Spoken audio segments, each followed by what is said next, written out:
Hello everyone, welcome to our channel and we are solving class 9th NCERT maths उसमें chapter number 7 triangle solve कर रहे हैं और इस चैप्टर की एक्सरसाइज 7.1 का question number 3 we solve in this video and इसके जो प्रीवियस के क्वेश्चंस हैं and complete introductions of exercise 7.1 का लिंक आपको आई बटन पे मिल जाएगा। अगर आप हमारे चैनल में पहली बार हैं और इस वीडियो को आप लाइक करते हैं तो वहां से जाकर के आप उसको देख सकते हैं। और अगर आप वीडियो पसंद किया है तो चैनल को सब्सक्राइब भी कर लें जिससे कि आपको ऐसे ही इंफॉर्मेटिव और इंटरेस्टिंग वीडियोस प्राप्त हो सके। चलिए without any delay come to question number 3 of exercise 7.1 and some other chapters of class 9th NCERT maths, यानी इसके जो प्रीवियस के कुछ चैप्टर हैं उनको भी हम लोग ऑलरेडी सॉल्व कर चुके हैं। उनका भी लिंक आपको इस वीडियो के डिस्क्रिप्शन पे आपको मिल जाएगा, आप वहां से जाकर के देख सकते हैं।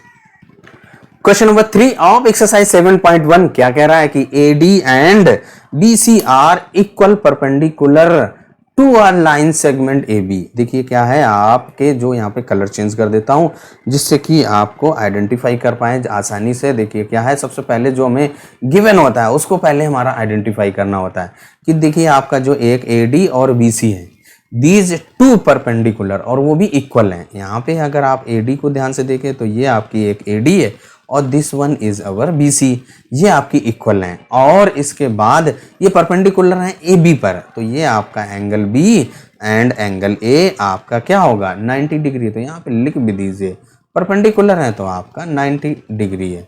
ये आपका गिवन था, उसको हमने आइडेंटिफाई कर लिया। अब इसके बाद क्या कह रहा है, show that CD bisect AB। CD कहाँ है, लाइन आपका ये CD है, वो AB को O पॉइंट पर ये यहाँ पे इंटरसेक्ट कर रही है या O पॉइंट पर कट कर रही है।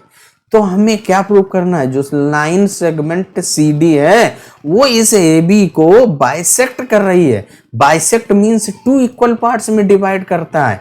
इट मींस एनी हाउ, किसी तरीके से अगर आप OA एंड OB को इक्वल प्रूव कर दें, किसी तरीके से आपको पता चल जाए कि OA एंड OB इक्वल हैं, तो इट मींस आपकी जो CD लाइन है दैट बाइसेक्ट AB, ये हमें प्रूव करना है। तो चलिए जो गिवन है उसको पहले लिखते हैं और फिर इसके बाद सॉल्व करते हैं।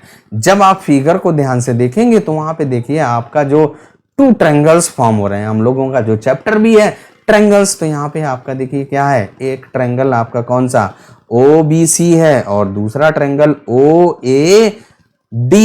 ये जो आपके टू ट्रायंगल्स फॉर्म हो रहे हैं, इन टू ट्रायंगल्स को आपको कॉन्ग्रुएंट प्रूव कर देना है। तो और जब आपके कॉन्ग्रुएंट प्रूव हो जाएंगे तो CPCT के थ्रू से उनके करस्पॉन्डिंग पार्ट भी इक्वल होंगे और वहीं से आपका प्रूव होगा।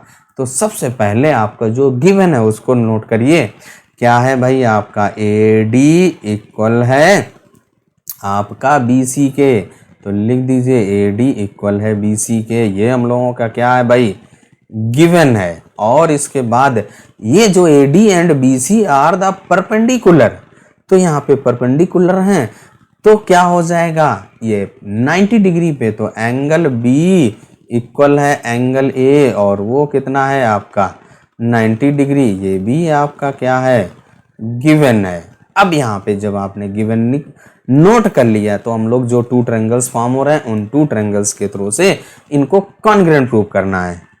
तो जो हम लोगों के टू ट्रायंगल्स फॉर्म हो रहे हैं कौन से, इन ट्रायंगल OBC, देखिए ना OBC and OAD, these two triangles हम लोगों ने लिए। अब इन टू ट्रायंगल्स को आपको क्या करना है, कॉन्ग्रुएंट प्रूव करना है। तो यहाँ पे क्या हो जाएगा, देखिए आपका AD इक्वल है BC, ये आपका गिवन है भाई, तो यहाँ पे लिख दीजिए गिवन।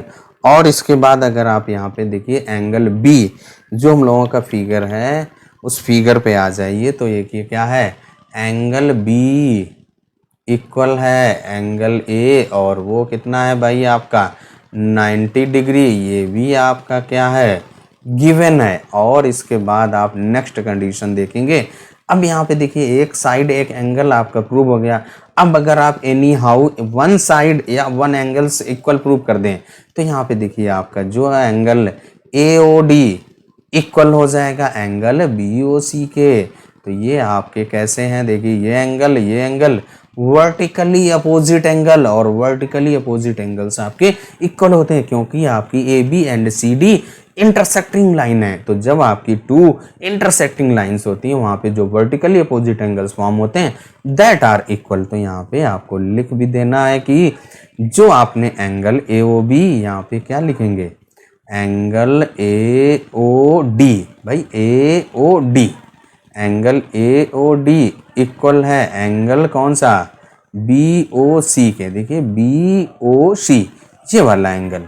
और यहाँ पे क्यों इक्वल है उसका रीजन भी हमको देना पड़ता है भाई, तो क्या लिखेंगे,